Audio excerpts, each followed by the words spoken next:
அன்பான சினிமா ரசிகர்களே வணக்கம். சூப்பர் ஸ்டார் ரஜினிகாந்த் அவர்களின் 50 ஆண்டு சினிமாவை கொண்டாடும் வகையில் வார்டர் என்ற தலைப்பில் ரஜினிகாந்த் நடித்த தமிழ் படங்களின் தலைப்புகள் வைத்து ஒரு அசல் கற்பனை கதை ஆங்கிலத்தில் எழுதப்பட்டுள்ளது.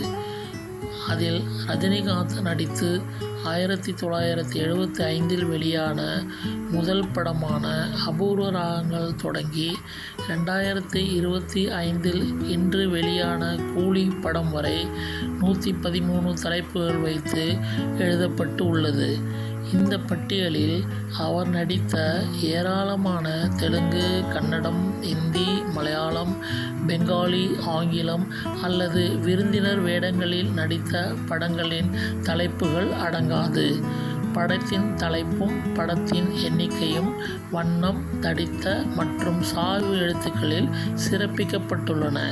விவரிப்பு தமிழில் வழங்கப்பட்டு உள்ளது. இது ஒரு புனைக்கதை படைப்பு. இதில் உயிருடன் இருப்பவர்களுக்கோ இறந்து போனவர்களுக்கோ நடந்த சம்பவங்களுக்கோ ஏதேனும் ஒற்றுமை இருந்தால் அது தற்செயலானது.